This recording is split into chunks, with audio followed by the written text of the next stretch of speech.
Drama की starting में हमें एक लड़की को दिखाया जाता है जिसकी आंख एक होटल रूम के बिस्तर पर खुलती है और वह अपने साइड पर एक लड़के को सोता हुआ देखती है और वह बहुत ज़्यादा डर जाती है और उसे कल रात का सीन याद आता है जहां पर उसकी स्टेप सिस्टर ने उसके खाने में ड्रग्स मिलाकर उसके लिए इतनी ज़्यादा परेशानी खड़ी कर दी और उसे यहाँ पर इस होटल रूम के अंदर भेज दिया।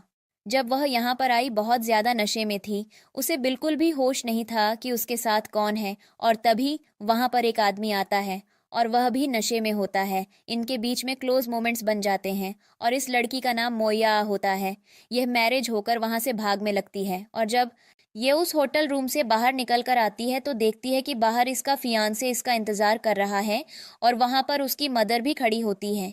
यहाँ पर मोयाई की मॉम उसकी स्टेप सिस्टर सनलाई के साथ खड़ी होती है और यहाँ पर उसका फियांसे उससे बहुत उल्टा सीधा सुनाने लगता है और यहाँ पर यूजिन की मॉम मोया के साथ अपने बेटे की शादी कैंसिल कर देती है और यहाँ पर मोया की मदर को उसके ऊपर गुस्सा आता है और वह उसे ज़ोर का चाटा लगाते हैं और वह यूजिन की मदर को मनाना शुरू कर देती है और कहती है मुझे पता नहीं था ये लड़की इतनी ज़्यादा गलत निकल जाएगी, पर मेरे पास एक और ऑप्शन है। आप मेरी बेटी सन ली के साथ अपने बेटे का रिश्ता फिक्स कर दीजिए।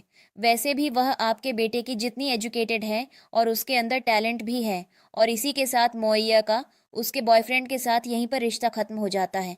तभी पीछे से बोय जिन आता है और बोजिन ये सब तमाशा देखता है और वह अपने असिस्टेंट से कहता है आखिर यहाँ पर क्या हो रहा है, जिस पर उसका असिस्टेंट उसे बताता है कि इस लड़की ने अपने फियांसे के ऊपर चीट किया है और यहाँ पर फैमिली को इस चीज़ के बारे में पता चल गया है।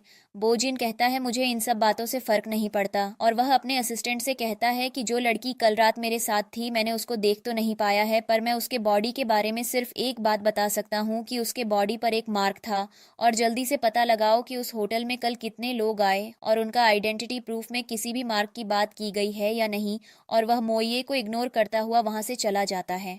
अब हमें स्टोरी के सीन कुछ साल बाद दिखाया जाता है जहां पर मोइयाए अपने बच्चों को स्कूल छोड़ने जाती है और वह बहुत ही लग्जूरियस कार में स्कूल छोड़ने जा रही होती है और यहाँ पर हमें पता चलता है कि मोइयाए के 4 बच्चे हैं, क्योंकि कुछ साल पहले उसे जब अपनी प्रेगनेंसी टेस्ट रिपोर्ट के थ्रू ये पता चला कि वह 4 बच्चों से प्रेग्नेंट है तो वह खुद शॉक थी। यहाँ पर हम देखते हैं कि उसे स्कूल के सभी पेरेंट्स उनके बच्चों को देखकर कह रहे होते हैं कितने अच्छे बच्चे उन्होंने आज से पहले कभी नहीं देखे और ये बहुत ज़्यादा रिच हैं। शायद इनके पेरेंट्स का बहुत बड़ा बिजनेस चलता होगा। यहाँ पर मोयाई अपने बच्चों को गुड बाय बोलकर और उन्हें अच्छे से पढ़ने के लिए बोलकर वहाँ से एक दूसरे जॉब इंटरव्यू के लिए निकल आती है। अब इधर में दिखाया जाता है मोयाये को एक कंपनी के अंदर जहां वह अपने इंटरव्यू के लिए लेट हो गई होती है और वह भागती हुई इंटरव्यू देने जा रही होती है। तभी अचानक से लिफ्ट में घुस जाती है, जाकर लिफ्ट के अंदर बोजिन बैठा होता है और वह व्हील चेयर के ऊपर होता है। मोयाये गलती से जाकर उसके ऊपर बैठ जाती है। जाकर बोजिन उसे गुस्से से देखता है और यहाँ पर बोजिन का असिस्टेंट स्माइल कर रहा होता है और वह मोयाये से कहता है तुम यह सब कुछ जानबूझकर कर रही हो ना। मोयाये कहती है ऐसा कुछ भी नहीं है, मैं गलती से यहाँ पर स्लिप होकर आ गई और बोलने की कोशिश करती है तो वह नहीं उठ पाती है, जिस पर बोजिन उसे धक्का देता है और एंजॉय कर लिफ्ट के साइड पर चिपक जाती है। बोजिन वहां से चला जाता है। अब हम देखते हैं कि मोया उसे आदमी को क्रिटिसाइज करती हुई इंटरव्यू के लिए पहुंचती है और जब वह बोर्ड मेंबर्स के पास पहुंचती है तो उसे पता चलता है कि उसमें उसकी स्टेप सिस्टर सन ली भी बैठी हुई है। वैसे तो कंपनी के लोग ही सिलेक्ट करने वाले होते हैं, लेकिन सन ली उसकी बेइज्जती करना शुरू कर देती है क्योंकि मोया ने प्रेग्नेंट होने की वजह से अपनी स्कूलिंग पूरी नहीं कर पाई थी और सन ली कहती है उसे आधे पढ़े हुए लोग अपनी कंपनी में नहीं चाहिए जिनके अंदर कुछ भी टैलेंट न हो। और यहाँ पर मोया और इसके बीच में बहस तो होने लगती है, पर मोया को वहाँ से आना पड़ता है और बोजिन वहाँ से निकल रहा होता है तो वह भी यह चीज़ देख लेता है, जिस पर बोजिन अपने असिस्टेंट को ड्यूटी देता है कि जाकर इस लड़की को मेरे हाउस क्लीनिंग का काम दे दो। जिस पर बोजिन का असिस्टेंट थोड़ा शॉक्ड तो होता है, पर वह फिर मोये को बता देता है कि उसे बोजिन ने अपने घर में हाउस क्लीनिंग की जॉब दी है। मोया उसके घर जाती है, उसके ऑफिस के सारे बाथरूम क्लीन करती है और फिर वह बोईजिन के घर जाकर उसका पूरा घर क्लीन करती है। तभी वहां पर उसके बच्चों का फ़ोन उसके पास आता है और उसके बच्चे उससे कह रहे होते हैं कि उसने प्रॉपर खाना खाया है और उसे कोई परेशान तो नहीं कर रहा।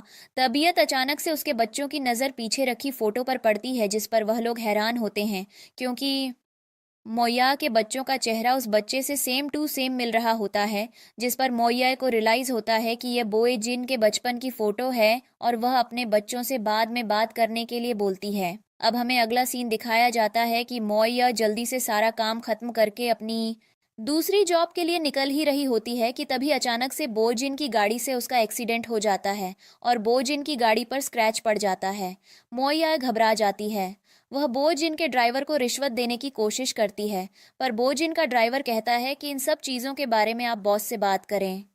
बोइजिन मोया को पेनल्टी भरने के लिए बहुत सारे पैसे बता देता है। मोया हैरान होती है। वह बोइजिन से रिक्वेस्ट करती है कि उसके पास इतने पैसे हैं नहीं, जिस पर बोइजिन कहता है तो मुझसे मेरे ऑफिस में आकर मिलो। अब मोया को ना चाहते हुए भी गुस्से में उसके ऑफिस जाना पड़ता है। अब इसी के साथ हमें एक सीन दिखाया जाता है जहां पर बो जीन का बहुत समय पहले बहुत ही बड़ा एक्सीडेंट हुआ था और उसमें यह बताया गया था कि बो जिन अब कभी पिता नहीं बन पाएगा और इसी वजह से वह तब से व्हील चेयर पर है क्योंकि उसे बहुत ज्यादा सीरियस प्रॉब्लम है। अब हमें ऑफिस का सीन दिखाया जाता है जहां पर वह बोय जिन के ऑफिस को क्लीन करने के लिए जाती है, लेकिन तभी जायक उसे देख लेता है और मोयाए को खींचता हुआ ले जाता है। मोया के साथ जबरदस्ती करता है। मोया उसे रोकती है और वह मोया से कहता है कि वह उसके बिना नहीं रह सकता है, वह उसकी लाइफ में वापस आ जाए। मोया कहती है तुम तो सनली के फियांसे हो ना, मैं तुम्हारे पास कैसे वापस आ सकती हूँ। लेकिन यूजिन उसकी बात नहीं मानता और उससे जबरदस्ती करता है। बोयजिन कोई चीज देखकर जैसे ही आता है वह यूजिन को गुस्से में वहां से जाने के लिए बोल देता है और मोया को अपने पास बुलाता है। मोया उसका ऑफिस क्लीन कर रही होती है, तभी बोजिन उससे कहता है तो तुम ऑफिस में ये सब करने आती हो। मोया कहती है तो क्या मतलब, तुम अपने एम्प्लॉय से भी नहीं पूछ सकते कि वह मुझसे पेश क्यों आ रहा था, तुम मेरे ऊपर हर चीज़ का ब्लेम डालना बंद करो। इनके बीच में बहस हो जाती है और बोजिन कहता है तुम्हारी पेनल्टी का फॉर्म मैंने बना दिया है, इसको साइन कर दो ताकि मुझे एक श्योरिटी हो जाए कि तुमने जो लॉस किया है उसका कंपेंसेशन कब तक पे कर दोगी। जिस पर मोया ए उसे पेपर को लेने के लिए जाती है, लेकिन बोजिन उस पेपर को अपने पास गिरा देता है मोया ए को। न चाहते हुए भी उसके पास से उस पेपर को उठाना पड़ता है और बो जिन उसकी इन क्यूट क्यूट हरकतों पर स्माइल कर रहा होता है, जिस पर मोया ए उसकी तरफ देख रही होती है और उसे स्माइल करते हुए याद आ रहा होता है कि इसका चेहरा उस आदमी से मिलता है जिससे वह बहुत टाइम पहले जापान में मिली थी।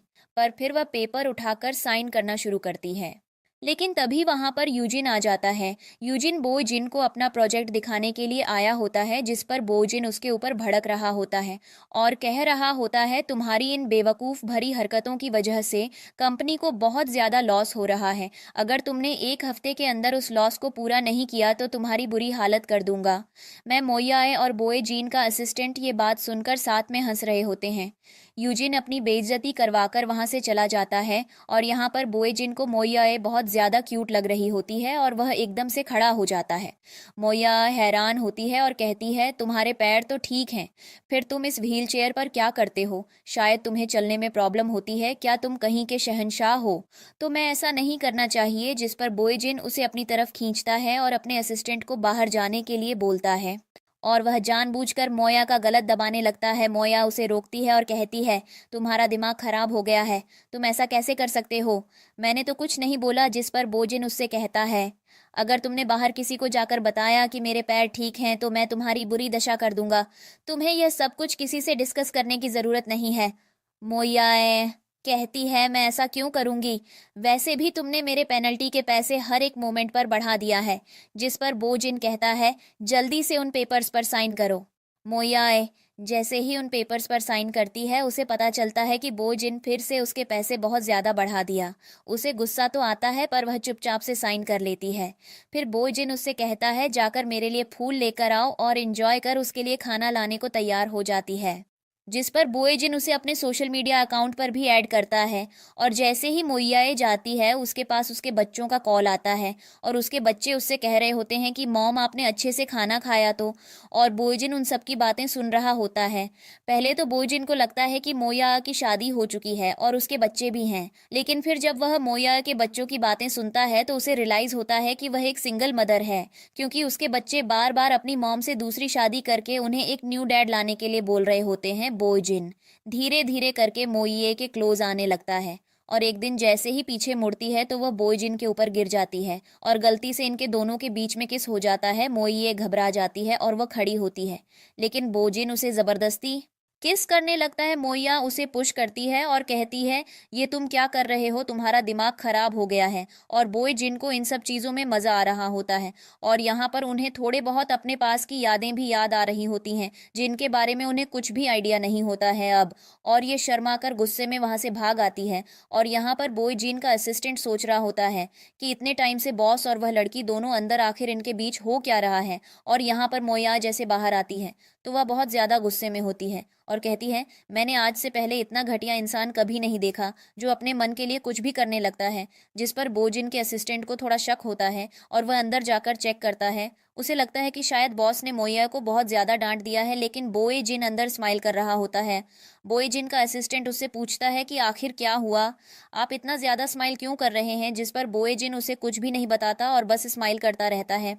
थोड़ी देर बाद नीचे जब मोया बोए जिन के लिए खाना लेने जाती है तो उसे यूजिन मिलता है। यूजिन मोया से कहता है कि वह चलकर उसके साथ लंच करे। मोया मना करती है और कहती है, मुझे बहुत काम है। और वह चुपचाप से बोए जिन के लिए खाना लेकर आ जाती है। जब वह ऊपर आती है तो बोए जिन उसकी लाए हुए खाने को खाने से मना कर देता है और कहता है, यह सब जाकर तुम खा लो। मोयाए कहती है, ठीक है। और वह बाहर आकर अपना खाना खाना शुरू करती है। तभी उसके पास सनलाई आती है और यहाँ पर मोइयाए अपने बच्चों से बात कर रही होती है और सनली की उलटी बातें कहीं गलती से उसके बच्चे न सुन लें, इसलिए जल्दी से वह अपना फ़ोन छुपा लेती है। लेकिन सनली उससे बदतमीजी करने लगती है और कहने लगती है, ये खाना तुमने कहाँ से चुराया है मोइयाए। कहती है तुमसे, मतलब अपने काम से काम रखो। और यहाँ पर उसके बच्चे कुछ कह रहे होते हैं, उससे पूछते हैं कि मदर आप ठीक हो, आपको कोई परेशान तो नहीं कर रहा। तभी सनली मोयाए का फ़ोन उठा लेती है और कहती है, तो अच्छा ये तुम्हारे बच्चे हैं जिनके साथ तुम रह रही हो और इसलिए तुम इतने टाइम से किसी से मिलने भी नहीं आई। मोयाए को गुस्सा आ जाता है, लेकिन तब तक वहाँ पर बोजिन आ जाता है जो ये सब देख लेता है और वह मोयाए को अपने साथ रूम के अंदर आने के लिए बोलता है। और सनली बोय जिन के सामने ऐसी एक्टिंग करती है मानो कि ओरिजिनल उसे मारा गया। लेकिन बोय जिन उसकी बात पर यकीन नहीं करता और उसे कहता है, तुम इतनी फालतू हो कि तुम अब ऑफिस के क्लीनर को भी परेशान करना सीख गई हो। जिस पर सनली गुस्से में वहां से चली आती है। अब हम देखते हैं जैसे ही मोया बोयजिन के रूम में जाती है, बोयजिन मोया से कहता है, मुझे पता है वह लड़की तुम्हारी बहन है। मोया हैरान होती है और वह कहती है, आपको कैसे पता, आप मेरे ऊपर जासूसी करवा रहे हो। और इस चीज़ के साथ हमें एक फ्लैशबैक का सीन दिखाया जाता है जहां पर यूजिन ने आकर बोयजिन से हेल्प मांगी होती है कि वह मोयाए को उसके क्लोज लाने की कोशिश करें। और उसने सारी स्टोरी भी बता दी होती है कि कुछ साल पहले उसके और मोयाए के बीच में कुछ मिसअंडरस्टैंडिंग हो गई थी जिसकी वजह से वह उसे छोड़कर कहीं चली गई थी। अब जब वह वापस आई है तो वह उसे कहीं जाने देना नहीं चाहता है और वह चाहता है कि वह उसकी लाइफ में वापस आ जाए। और यहाँ पर बोयजिन उसकी मदद करने की जगह मोइया से कहता है कि वह उसे बहुत सारे पैसे देगा अगर वह उसके लिए काम करेगी। मोइया तैयार होती है, लेकिन वह यहाँ पर बोयजिन से अपने मनमानी पैसे मांगती है। और यहाँ पर वह बोयजिन से कहती है कि आपको ऐसा नहीं करना चाहिए, मैं बस मामूली सी स्वीपर हूँ। जिस पर बोयजिन कहता है, मैं तुम्हें पैसे दे रहा हूँ ना। जिस पर मोयाए अब कुछ नहीं कह पाती है क्योंकि उसे बोयजिन की बात से तो एग्री करना पड़ेगा। अगर वह पैसे नहीं कमाएगी तो वह अपने बच्चों का खर्चा कैसे चलाएगी, इसलिए अब वह थोड़ा सा सोच लेती है और वह तैयार हो जाती है बोयजिन की बात पर एग्री करने के लिए। जिस पर बोयजिन ने अभी तक उसे यह तो नहीं बताया होता है कि उसे क्या काम करना है, पर मोयाए रेडी हो जाती है उसके सारे काम करने के लिए और वह गुस्से में वहां से आ जाती है। लेकिन बोयजिन तो बहुत ज्यादा स्माइल कर रहा होता है और ऐसा लग रहा होता है कि बोयजिन को कहीं ना कहीं मोया पसंद आ रही है। सीन दिखाया जाता है, मोयाए अपने घर में होती है और उसे बोजिन के ऊपर बहुत ज्यादा गुस्सा आ रहा होता है और वह बराबर उसे कोस रही होती है। और उसके बच्चे ये सब कुछ देख रहे होते हैं और कह रहे होते हैं कि आज से पहले उन्होंने अपनी मदर को इतना ज्यादा गुस्से में नहीं देखा, पक्का मॉम को उनके ऑफिस में किसी ने परेशान किया है। और जैसे ही मोइये वहां से उठकर जाती है, उसके चारों बच्चे जाकर उसका फोन चेक करने लगते हैं। वहां पर उन्हें बोयजिन का नंबर मिलता है और वह बोयजिन को मैसेज करते हैं और कहते हैं, दोबारा से अगर आपने मेरी मदर को परेशान किया तो हमसे बुरा कोई भी नहीं होगा। बोयजिन बोलता है कि मैंने तुम्हारी मॉम को परेशान नहीं किया है। जिस पर वह बच्चे कहते हैं, तुम वीडियो कॉल उठाओ, मैं फिर तुम्हें बताता हूँ। और वह बच्चे बोयजिन के साथ फेस टाइम करने लगते हैं, बट उन्होंने अपने चेहरे पर डरावने जानवरों के मास्क लगा रखे होते हैं और वह यहाँ पर बोयजिन को वार्निंग दे रहे होते हैं कि अगर अगली बार से उन्होंने मेरी मॉम को कुछ गलत काम करने को दिया, जैसे बाथरूम क्लीनिंग, हाउस क्लीनिंग, तो बच्चे बोयजिन का मुंह तोड़ देंगे। और बोयजिन इस चीज को देखकर हैरान होता है कि इतने छोटे बच्चे इतनी बड़ी बड़ी बातें कैसे करते हैं। तभी वहां पर मोया आ जाती है और वह अपने बच्चों से कहती है, तुम्हारी हिम्मत कैसे हुई मेरी फोन को मेरे बिना परमिशन के टच करने की। और तभी वह बच्चे बोयजिन के साथ अपना फोन कॉल कट करके अपनी मॉम को फोन देकर वहां से चले जाते हैं। अब हमें अगले दिन का सीन दिखाया जाता है। मोया अपने ऑफिस में अपना क्लीनिंग का काम कर रही होती है।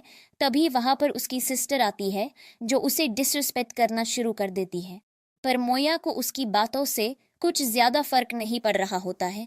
वह बराबर उसे उल्टा जवाब दे रही होती है और यहाँ पर सनली सबके सामने उसकी बेइज्जती कर रही होती है और कह रही होती है कि तुम्हें पता है ना, तुम्हारे कैरेक्टर के बारे में सबको पता है, इसलिए आज तक तुम्हारी मॉम ने तुमसे बात नहीं की है। और हम देखते हैं कि इतनी बात सुनाने के बाद मोया बहुत ज्यादा उल्टे सीधे जवाब देती है और यहाँ पर सन ली उसे वार्निंग देती है कि मैं तुम्हें चैलेंज कर रही हूँ, तुम इस कंपनी में ज्यादा दिन तक नहीं टिक पाओगी।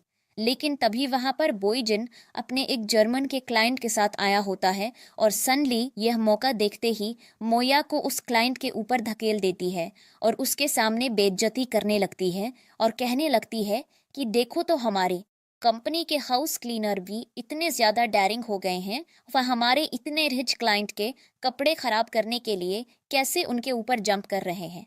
अब मोया उस मोमेंट पर सनली से तो नहीं लड़ सकती थी, इसीलिए वह जर्मन लैंग्वेज में उस बंदे से बात करने लगती है। और वह जो क्लाइंट होता है वह मोया की जर्मन से इतना ज्यादा इम्प्रेस हो जाता है कि वह बोयजिन की तरफ स्माइल करते हुए देखता है और कहता है कि मुझे नहीं पता था कि आपके कंपनी में इतने ज्यादा हुनर लोग हैं कि मामूली से क्लीनर को भी इतनी अच्छी जर्मन लैंग्वेज आती है। और अब हमें ऑफिस के अंदर का सीन दिखाया जाता है जहां पर मीटिंग होने वाली होती है। अभी बोजिन का असिस्टेंट बोजिन को आइडिया देता है कि वह मोया को बुलाकर इस आदमी के साथ ट्रांसलेटर का काम करवाए, शायद इससे अपनी लैंग्वेज में पूरे प्रोजेक्ट को कन्वे करने में कुछ प्रॉब्लम नहीं होगी और मोया हमें समझाती जाएगी और हमारे प्रोजेक्ट को इस तक पहुंचाती जाएगी। बोजिन को उसका आइडिया पसंद आता है, लेकिन सनली उन सब की बातें सुन लेती है और वह कोशिश करती है कि मोया बस जैसे तैसे करके इस मीटिंग में न आए। और वह भागते हुए मोया के पास जाती है और उसे कहती है, नीचे जाकर पानी की बोतल लेकर आओ। मोया कहती है, पहले तो मुझे पैसे दो। लेकिन सनली और उसके बीच में आर्ग्यूमेंट होने लगता है। लेकिन तब तक वहां पर बोजिन का असिस्टेंट आता है और कहता है, जल्दी से अंदर चलो, बॉस ने तुम्हें ट्रांसलेटर की जॉब के लिए बुलाया है। मोया अब सनली से कहती है, अगली बार आकर मुझसे आर्ग्यूमेंट करना, अभी मुझे ऑफिस का बहुत जरूरी काम है। और हम देखते हैं मीटिंग का सीन जहां मोया बहुत अच्छी तरीके से दोनों पार्टीज को हैंडल करती है और यहाँ पर वह जो क्लाइंट होता है वो बोयजिन के साथ प्रोजेक्ट करने के लिए तैयार हो जाता है और सभी मोया के लिए बहुत ज्यादा ताली बजाते हैं। यूजिन भी उसके लिए ताली बजाता है। सुनली को इन सब चीजों से बहुत ज्यादा जेलसी हो रही होती है और जब मोया बाहर आती है तो कंपनी के सभी लोग उसकी तारीफ करते हैं। लेकिन तभी पीछे से सुनली जाती है और कहती है, आज तुम्हारा लक अच्छा था इसलिए तुम्हें ये काम मिल गया, वरना तुम रहोगी मामूली से क्लीनर ही ना। और वह फिर से मोया की बेइज्जती करती है, तुम्हारी आंखें लाल क्यों हैं? शायद तुम मुझसे जल रही हो, इसलिए जलन की वजह से ये लाल हो गई है। मैं तुम्हें अपने प्रमोशन के बाद थोड़े से पैसे दे दूंगी, अपनी जलन पर लगाने के लिए बर्स खरीद लेना। जिस चीज से सुनली को बहुत ज्यादा गुस्सा आने लगता है और वह फिर से मोया की बेइज्जती करना शुरू करती है और यहाँ पर इन दोनों के बीच में बहस होने लगती है। और यहाँ पर लिया कहती है, तुम्हें पता है न, तुम उस फैमिली की अडॉप्टेड डॉटर हो और तुम्हें वहां से निकाल दिया गया था। और वे मोया के भूले हुए पास्ट को उठा उठाकर बार बार उसे हर्ट करने की कोशिश करती हैं। लेकिन तभी वहां पर बोजिन आ जाता है। सुनली बोजिन से भी मोया की कंप्लेंट लगाने की कोशिश करती है, पर बोजिन मोया को अपने पास बुलाता है और यहाँ पर अब मोया बोजिन से कहती है, अगर तुम मुझे उस लड़की की बात सुनकर इस कंपनी से निकालना चाहते हो तो मैं तैयार हूँ। बोजिन बोलता है, तुम बेवकूफ हो, तुमने इतना अच्छा काम किया है, मैं तुम्हें इस कंपनी से क्यों निकालूंगा, तुम तो बहुत काम की, चीज़ हो और मैं तुम्हें ट्रांसलेटर की पोजीशन पर ही रखूंगा और आज से तुम मेरी थर्ड असिस्टेंट होगी। मैं तुम्हें बहुत सारी सैलरी दूंगा। मोइया खुश हो जाती है और कहती है वे तैयार है इस जॉब को करने के लिए और उसकी खुशी का कुछ भी ठिकाना नहीं होता। इधर हम देखते हैं अगले दिन मोइया अब बो जिन की असिस्टेंट बनकर कंपनी में आती है।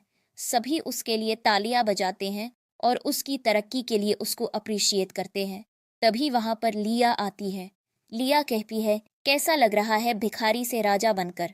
शायद तुम्हें इन सब चीजों का आइडिया नहीं होगा और हो सकता है कि तुमने बो जिन के ऊपर कुछ जादू किया हो। क्या भरोसा तुमने उसे गलत तरीके से ब्लैकमेल किया। और मोइया कहती है अपनी बकवास बंद रखो। मैं ऐसा क्यों करूंगी और तुम बार बार मेरे पीछे क्यों पड़ी हो। तुम्हें बहुत ज्यादा जलन हो रही है ना मेरी इस प्रमोशन से। और यहाँ पर सुन ली उसे मारने जाती है लेकिन तब तक वहां पर यूजिन आ जाता है और यूजिन सुन ली को धक्का देता है और कहता है और इनसे दूर हो। और वह मोया से पूछता है क्या वह ठीक है। सुन ली ने उसे ज्यादा कहीं नुकसान तो नहीं पहुंचाया। मोया उसकी तरफ देखती है और यहाँ पर सभी लोग सुन ली के ऊपर हंस रहे होते हैं और कह रहे होते हैं कि उसका बॉयफ्रेंड उसको बिल्कुल भी इम्पोर्टेंस नहीं दे रहा है। और यहाँ पर यूजिन मोया को सबके सामने प्रपोज करता है और कहता है मैं अपनी सारी पुरानी गलतियों के लिए तुमसे माफ़ी मांगता हूँ। मुझे एक मौका दो सब कुछ ठीक करने के लिए। मेरे ऊपर यकीन रखो मैं कुछ की बिगाड़ने नहीं दूंगा। और ये अब हैरान होती है कि वह क्या करें। और वहाँ खड़े सभी लोग मोया को फोर्स कर रहे होते हैं यूजिन को हाँ में जवाब देने के लिए। और बहुत ज़्यादा शोर मच रहा होता है और सुन ली बहुत ज़्यादा जेलस हो रही होती है। वहां पर बोजिन आता है और बोजिन कहता है ये क्या तमाशा लगा रखा है। जिस पर अब बोजिन मोया को अपने पास बुलाता है और कहता है मुझे कुछ काम है। मोया को अंदर ले जाता है और उसे कहता है सारे मीटिंग्स और शेड्यूल फिक्स करो जिस पर मोया तैयार हो जाती है। लेकिन वह उससे यह भी पूछता है क्या तुम यूजिन के पास वापस जाना चाहती हो। मोइया मना करती है और कहती है मैं ऐसा क्यों करूंगी। उसने मुझे उस समय पर छोड़ा था जब मुझे उसकी सबसे ज़्यादा ज़रूरत थी। मैं अपने पास्ट को दोबारा से नहीं जीना चाहती हूँ। तभी उसके पास उसके बच्चों का फ़ोन आता है। उसके बच्चे पूछते हैं क्या सब कुछ ठीक है। मदर आपके बॉस ने आज आपको परेशान तो नहीं किया। और अरेंज कहती है ऐसे नहीं है। मेरे बॉस बहुत ज़्यादा अच्छे हैं और उन्होंने मुझे प्रमोशन भी दिया है। और पता है मदर की सैलरी भी बहुत ज़्यादा अच्छी कर दी है और हमारी लाइफ स्टाइल पर इम्प्रूव हो जाएगी। उसके बच्चे कहते हैं हाँ ये सब कुछ तो वार्निंग का कमाल है जो मैंने आपके बॉस को दी थी। मोया ये हैरान होती है और अपने बच्चों से पूछती है कौन सी वार्निंग। और उसके बच्चे एकदम से फ़ोन कॉल काट देते हैं। और वह फिर बोजिन से पूछती है मेरे बच्चों ने आपसे कॉल बात की थी क्या। बोजिन से कहता है ये सब मतलब नहीं रखता है। तुम अपना काम करो। और यहाँ पर बोजिन उसे अगला टास्क देता है और कहता है हमारा बहुत ज़रूरी काम है। हमें इस कंट्री से दूसरी कंट्री जाना होगा और तुम अकेले फ़्लाइट करके वहाँ तक पहुँचोगी। मोये हैरान होती है क्योंकि वह आज से पहले कभी भी ऐसे ट्रैवल नहीं की होती है। और फिर वह बोजिन की बात मान जाती है। अगले सीन में हम देखते हैं कि मोया उस लोकेशन पर पहले ही पहुंच जाती है और वह बहुत क्यूट आउटफिट पहनकर खड़ी होती है और बहुत प्यारी लग रही होती है। तब तक वहां पर बोजिन आता है और वहां से देखता है और उन्होंने स्टे के लिए एक होटल चुन लिया होता है। मोया वहां पर खड़ी होती है और बोजिन को एक वेटर आकर वापस उसकी व्हीलचेयर पर बैठाता है। और बोजिन उस आदमी से कहता है तुम सारा सामान यहीं छोड़ जाओ और यह सब लेकर आएगी। मोया सारा सामान होटल रूम के अंदर लेकर आती है और सब कुछ सेट करती है। बोजिन उससे से अपना फ़ोटो उतार कर देता है और उसे पूछती है आपने मेरा रूम कौन सा बुक किया है। बोजिन ने बोला मैंने कोई सा रूम बुक नहीं किया है क्योंकि ये होटल फुल हो गया था इसलिए मैंने तुम्हारा इसके भी मेरे रूम में करवा दिया। मोया बोलती है कि वह हॉल में जाकर सो जाएगी। बोजिन बोलता है वह सब कुछ तो ठीक है पर उससे पहले जाकर मेरे नहाने का इंतज़ाम करो। मोइया कहती है ये आप क्या बोल रहे हो। बोजिन बोलता है मैं सही बोल रहा हूँ तो मेरी असिस्टेंट हो इतना तो कर ही सकती हो। मोइया ये अब जाकर बोजिन के नहाने का इंतज़ाम करने लगती है और उसे गुस्सा आ रहा होता है और वह बोजिन के बारे में उल्टा सीधा बड़बड़ा रही होती है। तभी अंदर बोजिन आता है। मोइया का पैर जल्दी से स्लिप हो जाता है क्योंकि वह डर जाती है उसे देखकर और बोजिन उसे पकड़ लेता है। ये दोनों एक दूसरे को देख रहे होते हैं। मोयाया उसे धक्का देती है और कहती है मुझे माफ़ करना अब आप नहा लीजिए। जिस पर बोजिन उससे से कहता है कि तुम्हें मेरी मदद करनी होगी मुझे नहलाने में मेरी मदद करवाकर। मोया कहती है यह तुम क्या बोल रहे हो। बोजिन बोलता है तुम मेरी असिस्टेंट हो तो तुम्हें यह करना पड़ेगा। अब मोइया को कुछ समझ नहीं आता। वह बोजिन से बस 2 मिनट मांगती है और वह चालाकी करने के लिए बाहर चली जाती है। वह एक बंदी को बोजिन की बॉडी की मसाज करने के लिए भेज देती है। अब बोजिन तो पीछे बैठा होता है। उसे लग रहा होता है कि यह सब कुछ काम मोइये कर रही है, पर वह बंदी प्रोफेशनल मसाजर होती है और बोजिन को एकदम से बॉडी में दर्द होने लगता है और उसे लग रहा होता है कि बस उसके आंसू निकलने वाले हैं। मोइया ये सारे सीन एंजॉय कर रही होती और कह रही होती है कि आज के बाद मेरा बॉस किसी से भी अपने बॉडी पे मसाज देने के लिए नहीं बोलेगा, और वह अचानक से उसका हाथ पकड़ लेता है।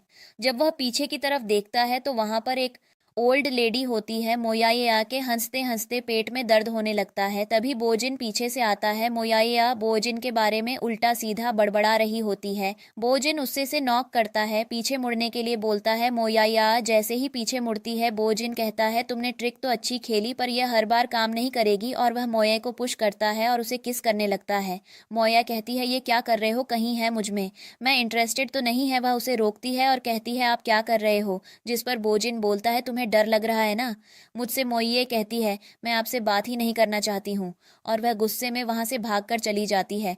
और वह कहती है ये सब कुछ बोजिन ने जानबूझकर किया है, और वह जाकर हॉल में सो जाती है। जब अगली सुबह उसकी आंख खुलती है तो उसे 2 लड़कियां पकड़कर कहीं ले जा रही होती हैं। मोयाई को लगता है कि यह सब कुछ सनली करवाया जा रहा है, पर उसे एक मेकअप के रूम में ले जाया जाता है जहां पर बोजिन भी होता है।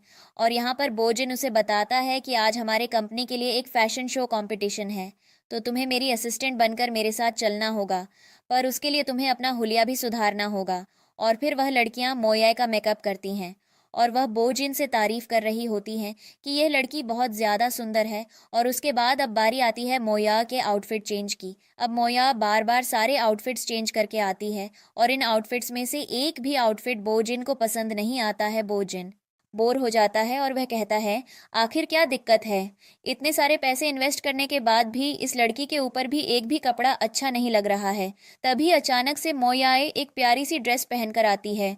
बोजिन मन में सोच रहा होता है कि इसमें कितनी ज्यादा प्यारी लग रही है, और यहाँ पर सभी लड़कियां उसकी तारीफ कर रही होती हैं और मोया कह रही होती है इतने सारे कपड़े बदलवाने के बाद अब इनको बस ये घटिया सी ड्रेस पसंद आई है। और उसके बाद मोया उस लड़की से कहती है बाहर बहुत ज़्यादा सर्दी हो रही है, क्या तुम मुझे एक शॉल लाकर दे दोगी। और वह लड़की उसे एक शॉल लाकर देती है। और उसके बाद अब बारी आती है इनके उस फैशन शो कंपटीशन में जाने की, जहाँ पर मोया रेडी होकर बोजिन की हेल्प करते हुए वहाँ पर उसे ले जाती है। सभी लोग इन दोनों को कैप्चर कर रहे होते हैं और सब लोग सोच रहे होते हैं कि ये बोजिन की गर्लफ्रेंड है, और बस सभी इसके बारे में बात कर रहे होते हैं और कह रहे होते हैं ये लड़की कितनी ज़्यादा सुंदर है। उसके बाद ये लोग अपने कॉम्पिटिटर के पास पहुंचते हैं और यहाँ पर वे कॉम्पिटिटर बोजिन से कहता है इस बार इस कंपटीशन को जीतने के लिए तुम एक बहुत ही सुंदर लड़की को लेकर आए हो, तुम्हारा रिलेशन क्या है। ऐसे ये तुम्हारी गर्लफ्रेंड है। बोजिन बोलता है तुम्हें मेरे पर्सनल मैटर से बहुत ज़्यादा मतलब है, अपने काम से काम रखो। और उसके बाद अब ये लोग सीट पर जाकर बैठ जाते हैं, जहाँ पर बोजिन के पास ये न्यूज़ आती है कि उनकी मॉडल जो ड्रेस पहनने वाली थी उसको किसी ने डैमेज कर दिया। ये लोग अंदर की तरफ जाते हैं और वह मॉडल बहुत ज़्यादा गुस्से में होती है और वह कह रही होती है कि वह ऐसे इस खराब ड्रेस को पहनकर स्टेज पर कैसे परफॉर्म करेगी। और यहाँ पर वह कॉम्पिटिटर भी आता है और वह बोएजिन का मजाक बनाता है और कहता है जल्दी से अपने पैर इस कंपटीशन से पीछे कर लो, क्योंकि तुम अब इसको नहीं जीतने वाले, शायद मैंने सच ही बोला है। और वह हंसता हुआ वहां से चला जाता है। अब इनके पास कुछ सॉल्यूशन नहीं होता। बोजिन सोच रहा होता है कि यह सब कुछ किसने किया है, और उसे लग रहा होता है कि यह सब कुछ कॉम्पिटिटर ने किया है, पर वह कॉम्पिटिटर से कहता है तुम्हारे पास इन सब चीज़ों का कुछ प्रूफ नहीं है। अब वह लोग तो वहां से चले जाते हैं, पर इन लोगों को समझ नहीं आता अब ये क्या करें, जिस पर मोया ये कहती है मैं कुछ मदद कर सकती हूँ। पहले वह मॉडल कहती है मैं ऐसे ही किसी की बात नहीं मानूंगी। बोजिन उसे धमकाता है और कहता है तुम्हें सब कुछ करना पड़ेगा, क्योंकि तुम्हें पैसे मैं दे रहा हूँ। जिस पर अब वह मॉडल मोयाये की बात मानती है। मोयाये से एक ड्रेस पहनकर आने के लिए बोलती है और उसको सिजर से काटना शुरू करती है और उसके ऊपर बहुत सारे कलर डालती है। थोड़ी देर बाद वह ड्रेस बहुत सुंदर सी निकल कर आती है। सभी लोग हैरान होते हैं और उस मॉडल को भी वह ड्रेस बहुत ज़्यादा पसंद आती है। सभी लोग मोयाये की उसकी तारीफ करते हैं और अब हम देखते हैं कि वह मॉडल जाकर वॉक करती है और सभी लोग बोजिन की ड्रेस के प्रोजेक्ट से इतने ज़्यादा खुश होते हैं और यह कंपटीशन भी बोजिन जीतता है। मोइया तो बहुत ज़्यादा इमोशनल होती है। बोजिन उसे हैंकी देता है। अपने आंसू पोंछने के लिए। अब बो जिन का कॉम्पिटिटर उसके पास आता है और वह से कहता है कि तुमने लास्ट मिनट पर ये चीज़ें फिक्स करके तो बहुत अच्छा किया, जिस पर बो जिन उससे बताता है इन सब चीज़ों के लिए थैंक यू आपको मेरी असिस्टेंट को बोलना चाहिए। जिस पर अब बो जिन का कॉम्पिटिटर मोया ए को अपनी कंपनी में मेन डिज़ाइनर की पोजीशन पर लाने के लिए बोलता है और कहता है कि वह उसके सारे खर्चे चलाएगा। मॉय ये पहले तो हाँ कर देती है, फिर वह मना कर देती है और इतने ज़्यादा कन्विंस करने के बाद भी मॉय ये उस आदमी के साथ नहीं जाती है। बोजिन को भी डर होता है कि कहीं और चली ना जाए। अब बोजिन मोया से पूछता है कि वह इतने सारे पैसे दे रहा था, तुम्हारे सारे बिल माफ़ कर रहा था, तुम फिर क्यों नहीं गई? मोया कहती है वह आदमी तो ज़रूर पैसे वाला था, पर उसकी नीयत अच्छी नहीं थी, वह बहुत घटिया आदमी था और मैं ऐसे लोगों के साथ काम नहीं कर सकती हूँ। बो जिन उसकी बात सुनकर मन ही मन खुश होता है और वह सोच रहा होता है कि अब वह मोये को प्राइस के तौर पर क्या दे। और यहाँ पर वॉरेन से कहता है हम कर लिए यहाँ से वापस अपने सिटी चलने वाले हैं और अब हमें अगला सीन दिखाया जाता है। हम देखते हैं कि मोया अब बो जिन के सामने खड़ी होती है और वह उससे कह रही होती है कि आप जो यह इतना महंगा गिफ्ट मुझे दे रहे हैं, मैं ये नहीं ले सकती हूँ। बो जिन उसे कहता है तुमने आज जितनी मेहनत की है उसके बाद भी ये भी कम है और तुम इसे ले सकती हो, ये सब कुछ तुम्हारी मेहनत का ही रिजल्ट है। मोये को उसकी बातें सुनकर तो अच्छा लगता है। उसके बाद बोजिन उसे कहता है चलो आज हम सेलिब्रेट करेंगे। मोये कहती है कैसे? बोजिन कहता है मैंने बहुत ही महंगी वाइन मंगाई है, हम उसे पीकर सेलिब्रेट करेंगे। मोया ये थोड़ा घबरा जाती है। बोजिन कहता है टेंशन मत लो, मुझे 4 बच्चों की माँ में कुछ भी इंटरेस्ट नहीं है। जिस पर मोया ए को यकीन हो जाता है। अब ये लोग ड्रिंक करते हैं, मोया को बहुत ज़्यादा नशा हो जाता है और वह पागलों की तरह हरकतें करने लगती है और वह स्पीच देने लगती है और वह बो जिन के सामने कहती है पता है तो मेरा हमेशा से ड्रीम था कि मैं एक डिज़ाइनर बनूं और आज जब मैंने वो ड्रेस बनाई मैं इसीलिए इमोशनल हो गई क्योंकि वह मेरा पहला प्रोजेक्ट था, मुझे नहीं पता था कि ये सारी चीज़ें ऐसे होंगी और देखो आज मेरे लिए कितना खुशी का दिन है और उसे बहुत ज़्यादा मज़ा आ रहा होता है। बो जिन उसकी क्यूट सी हरकतें देख रहा होता है। तभी मोया कहती है मुझे बाथरूम जाना है और वह बाथरूम जाती है। मोया के बाथरूम जाते ही उसके फ़ोन पर किसी का कॉल आने लगता है। बो जिन उसका फ़ोन पिक करता है और उसे पता चलता है कि यह फ़ोन उसके बच्चों ने किया है। उसके बच्चे कहते हैं मॉम आप कहाँ पर हो, आपका वह खड़ूस बॉस आपको परेशान तो नहीं कर रहा है? बो जिन बोलता है कि आपकी मॉम मेरे ही पास है और खड़ूस बॉस आपकी मॉम को परेशान नहीं कर रहा है। जिस पर ये बच्चे एकदम से अपनी टोन बदलते हैं और बो जिन को थैंक यू बोलते हैं उसकी मॉम को प्रमोशन देने के लिए। और वह लोग यहाँ पर अब मोया और बो जिन के रिश्ते की बात चलाने लगते हैं। वह बो जिन से कहते हैं तो मैंने बताया अंकल मेरी जो मदर है वह सिंगल है और उसको बहुत अच्छा खाना बनाना आता है, वह बहुत ज़्यादा टैलेंटेड है, उसे बहुत सारी लैंग्वेजेस बोलनी आती हैं। तो बो जिन बोलता है इन सब चीज़ों से मैं क्या करूँ? जिस पर वह बच्चे कहते हैं आप मेरी मॉम से शादी कर लीजिए। बो जिन कहता है तुम्हारा दिमाग खराब है, तुम क्या बोल रहे हो? जिस पर वह बच्चे कहते हैं हमें बुरा नहीं लगेगा कि आप हमारे फादर बनोगे और वैसे भी मॉम आपके लिए काम करती है। जिस पर बोजिन कहता है कि मुझे तुम्हारी मदर में कुछ भी इंटरेस्ट नहीं है और वैसे भी वह इतनी कोई खास सुंदर नहीं है।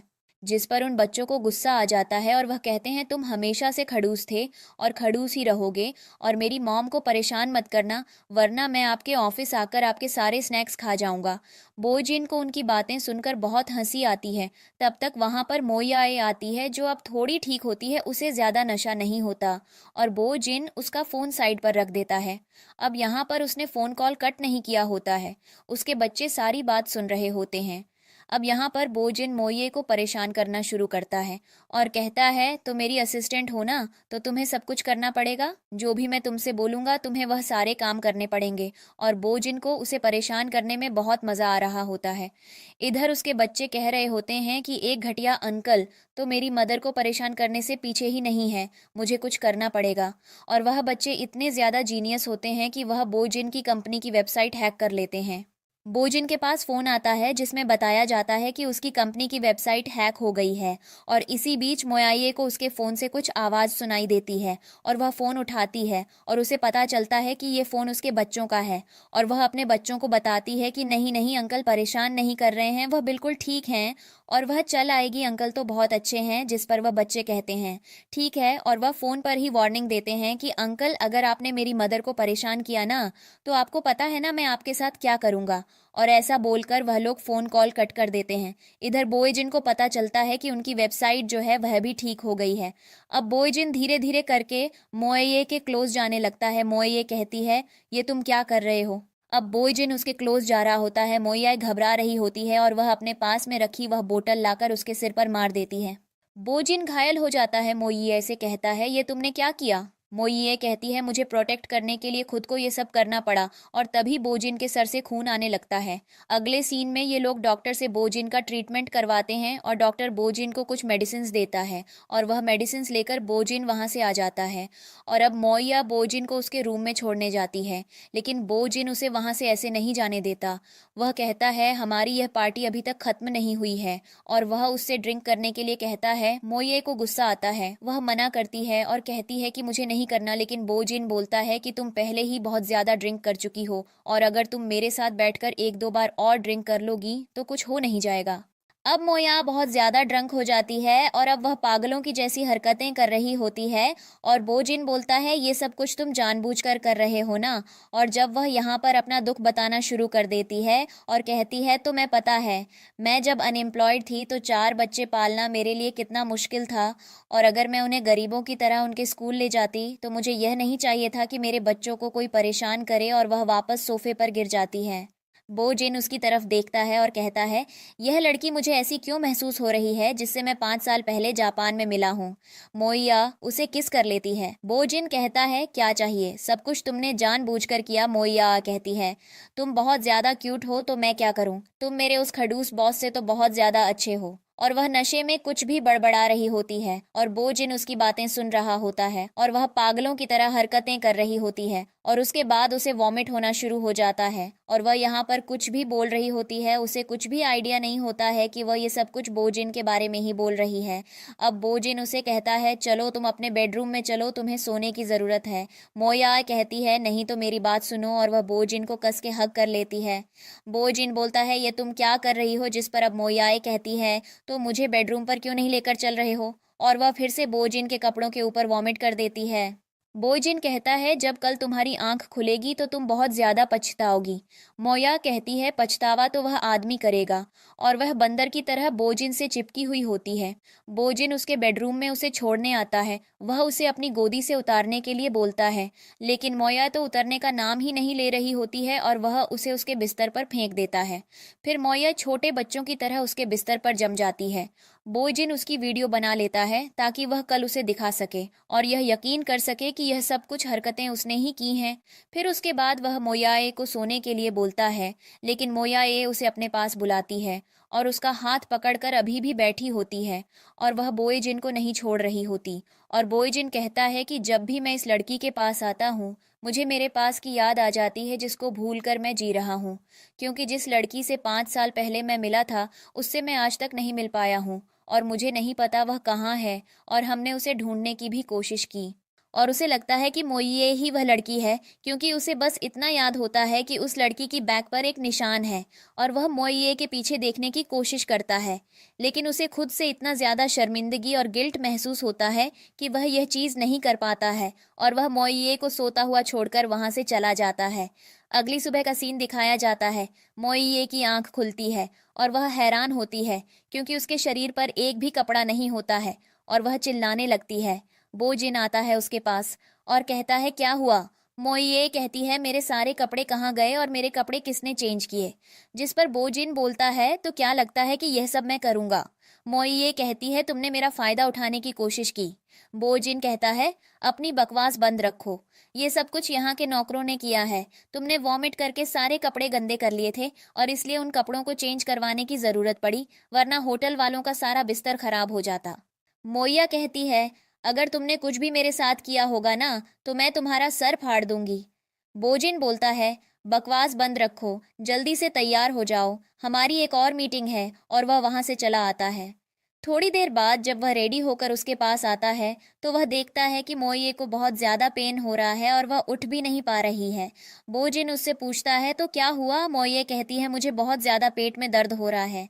बोजिन बोलता है, आखिर ऐसा क्यों हो रहा है, तुमने ब्रेकफास्ट किया। मोया बोलती है, नहीं, मुझे पीरियड्स आ गया। अब बोजिन को यहाँ पे पीरियड्स के बारे में कुछ भी नहीं पता होता। अब यहाँ पर मीटिंग शुरू होती है और बोजिन उसके साथ मीटिंग करने से मना कर देता है क्योंकि वह लड़की उसे बिजनेस के लिए बहुत ज़्यादा चार्जेस मांग रही होती है। बोजिन वहाँ से चलने के लिए बोल देता है। मोया उसे समझाती भी है और फिर वह उस लड़की से कहती है, तुम्हें भूख लगी होगी, क्या तुम हमारे साथ डिनर करने आना चाहती हो? बोजिन बोलता है, तुम उसे डिनर पर क्यों बुला रही हो? और वह गुस्से में वहाँ से निकल जाता है। और उसके बाद मोया उसके पास जाती है और उससे कहती है, मुझे माफ़ करना, मेरा बॉस थोड़ा खड़ूस है, तुम उसकी बात का बुरा मत मानना। जिस चीज़ से वह लड़की कहती है, मैं पहले से तुम्हारे बॉस को जानती हूँ। मोया थोड़ी शॉक होती है और कहती है, कैसे?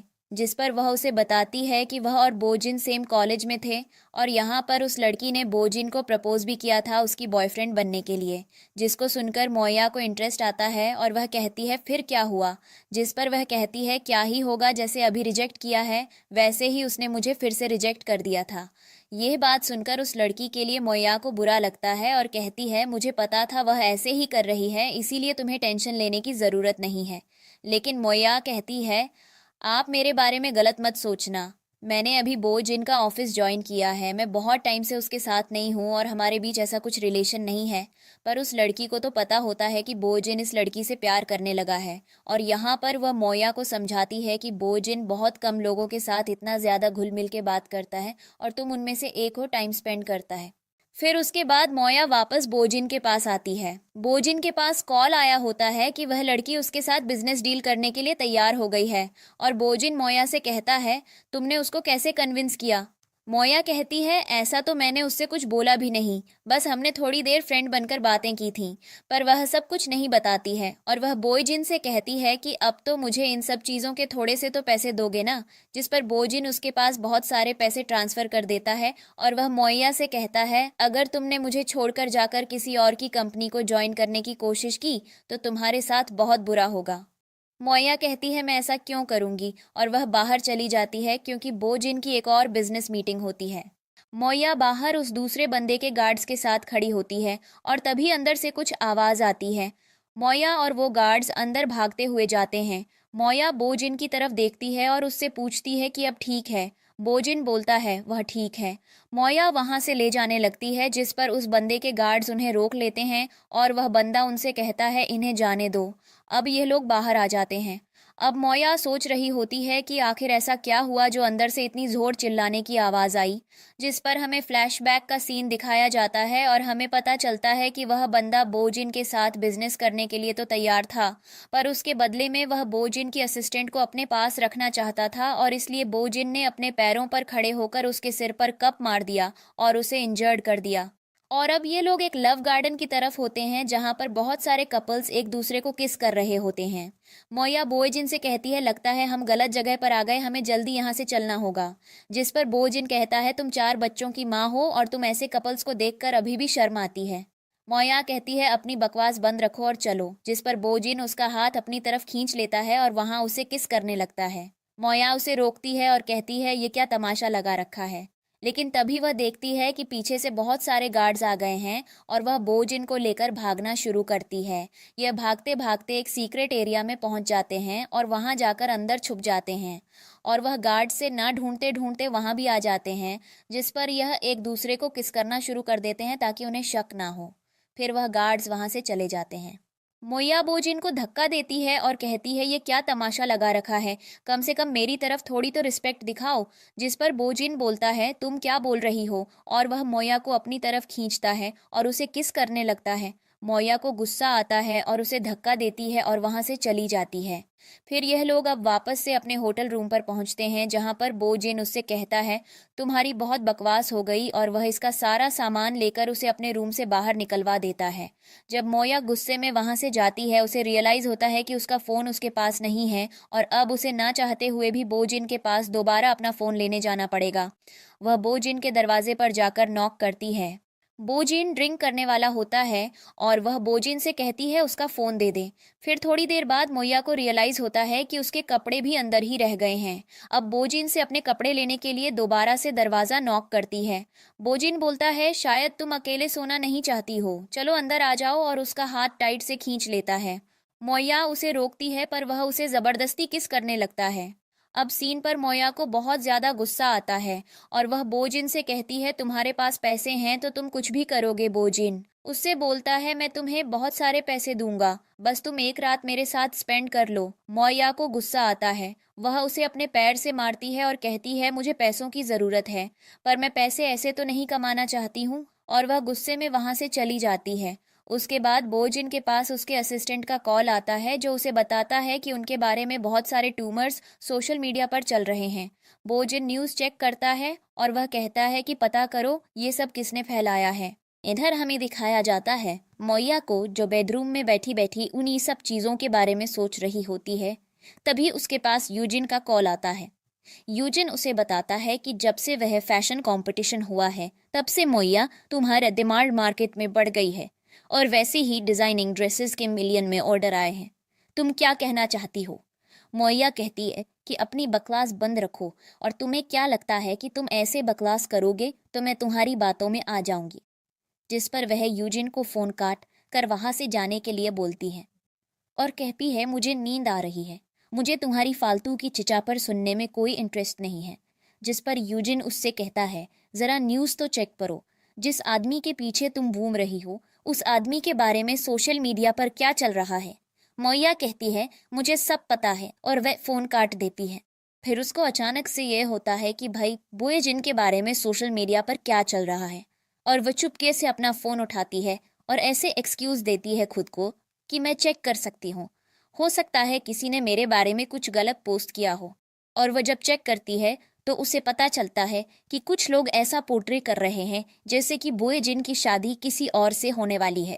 और यहाँ पर उसे बार बार बोएजिन की उन बातों का याद आ रहा होता है जो उसने उसके साथ उस सीक्रेट रूम में की होती हैं और उसे किस किया होता है। अब इसके बाद का सीन दिखाया जाता है, मोया के दरवाजे पर कोई आता है, वह उसे नॉक करता है और यह कोई नहीं बोएजिन होता है। बोएजिन उसे वहां से ले जाने लगता है। मोया कहती रहे, सुबह सुबह तुम्हें हर वक्त कुछ ना कुछ दिक्कत परेशानी होती रहती है, और वह बोएजिन के साथ चली जाती है, जहां पर बोएजिन उसे बहुत सारे डिजाइन्स के आउटफिट ट्राई करने के लिए बोलता है। मोया कहती है कि मैं इनको क्यों ट्राई करूं, जिस पर बोएजिन बोलता है, क्योंकि इनको मैं तुम्हारे लिए खरीद रहा हूँ। मोया कहती है, मुझे ये ड्रेसेस नहीं चाहिए क्योंकि मुझे पता है बाद में इनका बिल भी मुझे ही पे करना पड़ेगा। बोएजिन कहता है, टेंशन मत लो, इनका बिल मैं पे करूंगा। मोया बहुत सारी ड्रेसेस ट्राई करती है और उसे बहुत सारी ड्रेसेस पसंद आती हैं, लेकिन बाद में फोन के प्राइस जानकर शॉक हो जाती है। बोएजिन बोलता है, तो मैं ऐसा मत सोचो, ये मैं तुम्हारे लिए खरीद रहा हूँ या मैं उस लड़की के लिए खरीद रहा हूँ जिसको मैं प्यार करता हूँ। और शॉक होती है और कहती है, ऐसी कौन सी लड़की पैदा हो गई। बोएजिन कहता है, तो मैं क्यों जलन हो रही है। जिस पर मोया कहती है, मुझे क्यों जेल ऐसी होगी, ये मेरे मतलब की बात नहीं है। बोएजिन उसकी स्माइल देख सकता था कि उसे गुस्सा आ रहा है। अब हमें अगला सीन दिखाया जाता है जहां पर मोया अपने ऑफिस में सभी एम्प्लॉयज के लिए कुछ न कुछ लेकर आई होती है और उन्हें दे रही होती है। तभी वहां पर अचानक से बोएजिन आ जाता है, सबसे गुड मॉर्निंग विश करते हैं और उसके बाद बोएजिन मोया को अपने पास बुलाता है और कहता है, मैंने जो कल तुम्हें कपड़े दिलवाए थे वो तुम क्यों नहीं पहनकर आई हो। मोया कहती है, क्योंकि वो कपड़े पार्टी के लिए हैं, ना कि ऑफिस के लिए। और इन दोनों के बीच में बहस होने लगती है, जिस पर बोएजिन बोलता है, उससे पहले जो तुम्हें ड्रेस दी थी वो कहाँ है, तुम वह भी तो पहन के आ सकती थी। जिस पर मोया कहती है, शायद तुम भूल चुके हो, वो ड्रेस तुमने तो खुद ही पाड़ दी। और यह बात सुनते ही सभी हैरान होते हैं और सभी अजीब अजीब से आवाज निकालने लगते हैं। मोया उन्हें समझाती है कि मुझे माफ करना, मैंने थोड़ा तेज बोल दिया, पर हमारे बीच ऐसा कुछ भी नहीं है। बोएजिन उसे कहता है, मुझसे मेरे केबिन में आकर मिलो। मोया भागती हुई सबसे कहती है, मैं बाद में आकर आपको बताती हूँ, हमारे बीच ऐसा कुछ भी नहीं है, मैं अंदर का मैटर देख कर आती हूँ। और वो अंदर जाती है। अब और वहाँ बोएजिन के ऊपर भड़काने लगती है और कहने लगती है, तुम सबके सामने क्या दिखाना चाहते हो कि मैं तुमसे प्यार करती हूँ, ऐसा कुछ भी नहीं है। जिस पर बोएजिन कहता है, मैं 4 बच्चों की माँ को ऐसा क्यों दिखाना चाहूंगा कि मैं उससे प्यार करता हूँ। और वह मोया से जाकर कहता है, जाकर मेरे लिए कॉफी लेकर आओ। मोया उसके लिए कॉफी लेकर आती है, लेकिन बोएजिन को वह कॉफी पसंद नहीं आती और वह बार बार कुछ ना कुछ बहाना बनाकर और उससे बार बार अपने लिए कॉफी बनवाता है। मोया इरिटेट तो हो रही होती है, पर वह उससे कुछ नहीं कह पाती है। क्योंकि यहाँ पर उसकी सैलरी की बात होती है और वह फिर से वहां से जाने लगती है। जब वह वापस आती है तो उसके कंपनी में सभी लोग उन दोनों के रिलेशन के बारे में बात कर रहे होते हैं। बोजिन भी उसे ऐसे ही परेशान कर रहा होता है। फिर हम देखते हैं मोया जैसी ही वहां से जाती है, बोजिन अपने एबल पर पानी गिरा देता है और उसके बाद वह मोया से वह पानी भी क्लीन करवाता है। लैपटॉप खराब कर देता है और उसे लैपटॉप भी चेक करने के लिए बोलता है। अब मोया पानी क्लीन कर रही होती है अपने हाथ से, तो बोइजिन उसे अपनी तरफ खींच लेता है और मोया कहती है, तमाशा करना बंद करो, हर जगह बदतमीजी करते हो तुम।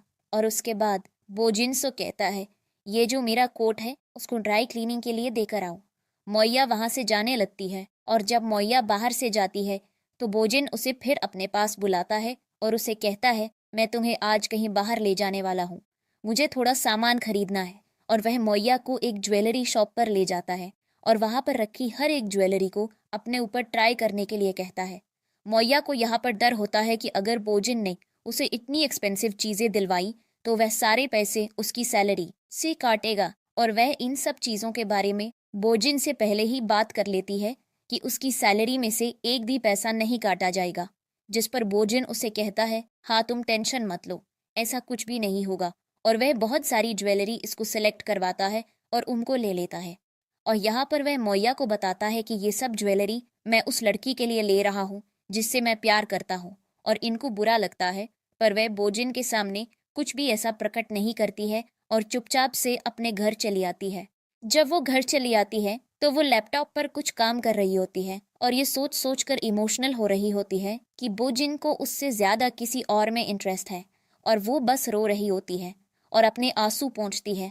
तभी वहां पर उसके बच्चे आ जाते हैं और वो ये सारा मैटर जानने की कोशिश करते हैं और हमें पता चलता है कि यहाँ पर मोया भी बोजिन को पसंद करती है और वो इसीलिए रो रही है क्योंकि उसे लग रहा है कि बोजिन की लाइफ में कोई और लड़की है। पर उसे ये नहीं पता होता कि बोजिन ये सब कुछ उसे ही प्रपोज करने के लिए कर रहा है। और उसके बच्चे उसके पास आते हैं, वहां से पूछते हैं कि मदर आखिर क्या मैटर हुआ जो आप ऐसे रो रही हैं। जिस पर वो कहती है, कुछ नहीं, मैं बस ठीक नहीं हूँ। और वो अपने बच्चों को हग करती है और कहती है, मैं आपसे बाद में बात करती हूँ। और वो जाकर रेस्ट करने के लिए चली जाती है। जिस पर विचारों में बच्चे कहते हैं, ये सब कुछ उस अंकल की वजह से आया क्योंकि मैंने उनको बोलते हुए सुना है कि वह अंकल किसी और लड़की को प्रपोज करने जा रहे हैं और मॉम उस अंकल को पसंद करती है। जिस पर वहां खड़े और बच्चे कहने लगते हैं कि अब हम क्या कर सकते हैं। जिस पर उनमें से सबसे बड़ा लड़का कहता है, हम ये कर सकते हैं कि वह अंकल को बुलाकर उनसे एक मीटिंग रखे और उन्हें कन्विंस करे कि वह हमारी मॉम को छोड़कर किसी और को प्रपोज न करे। और अब हमें दिखाया जाता है कि वह मोया के फोन लेकर बोइजिन को मैसेज करते हैं कि कल हम आपसे मिलना चाहते हैं। यहाँ पर बच्चों को डर तो होता है कि मोया को पता चला तो वह ना बहुत डांटेगी, पर यह अपनी मदर के लिए कुछ भी करने के लिए तैयार होते हैं। और हमें अगले दिन का सीन दिखाया जाता है जहाँ पर ये चारों बच्चे बोजिन के साथ मीटिंग करने जाते हैं। बोजिन बोलता है, आज से पहले मैंने इतनी इंपॉर्टेंट मीटिंग कभी नहीं देखी और ना मैंने इतने बड़े बड़े लोगों को देखा है। यहाँ पर बच्चे बोलना स्टार्ट करते हैं और कहते हैं, आपने मेरी मॉम को दोबारा से परेशान किया क्योंकि कल वह घर में बैठकर रो रही थी। बोजिन कहता है, मैंने तो ऐसा कुछ भी नहीं किया, वह क्यों रो रही थी। जिस पर वह बच्चे कहते हैं, क्योंकि वह चाहती है कि आप हमारे डैडी बन जाओ और आप ऐसा नहीं कर रहे हो।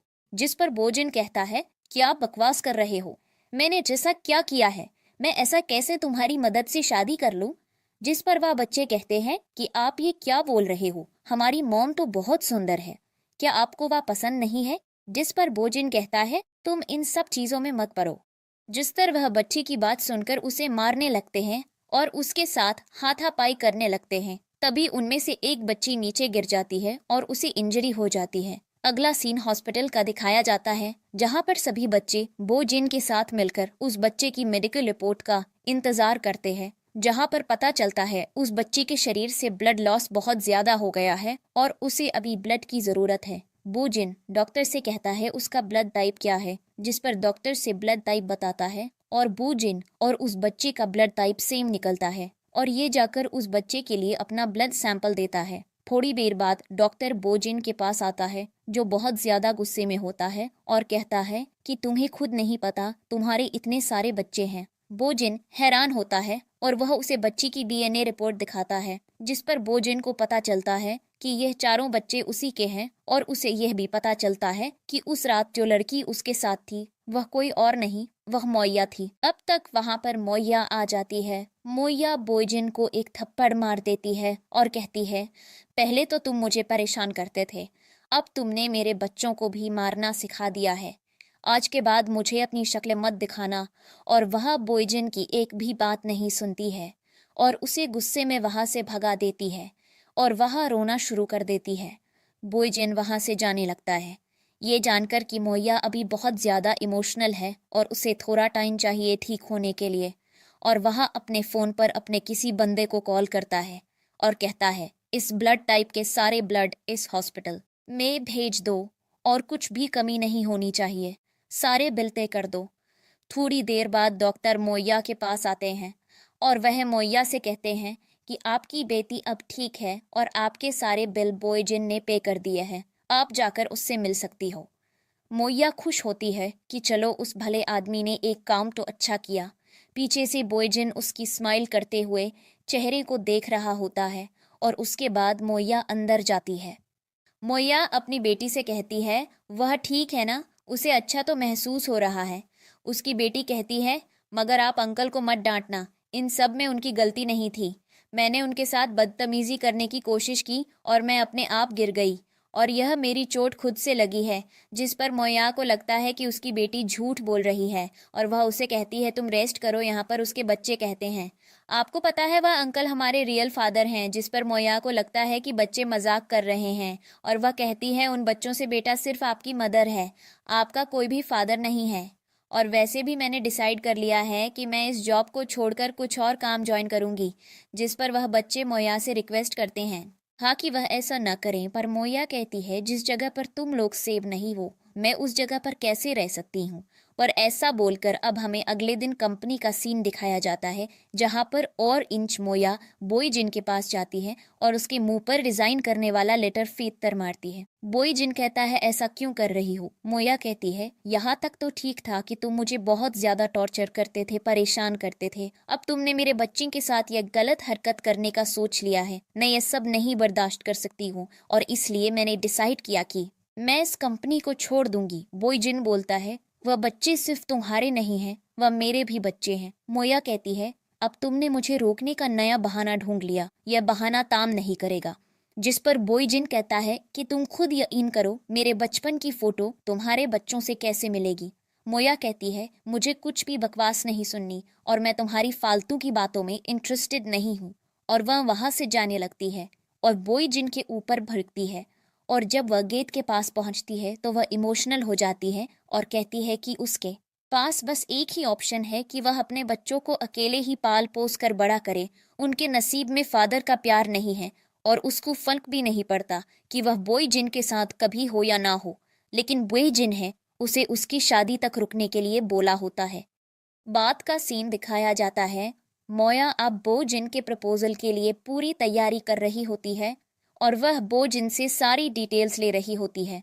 और बोजिन उससे कहता है कि कल तुम्हें उस इवेंट पर ज़रूर आना पड़ेगा। अब हमें लास्ट का सीन दिखाया जाता है जहां पर सभी लोग बोजिन का प्रपोजल देखने आते हैं और वह इंतज़ार करते हैं कि जो भी लड़की है वह स्टेज पर आ जाए, लेकिन सभी लोग मोया की तरफ देखने लगते हैं।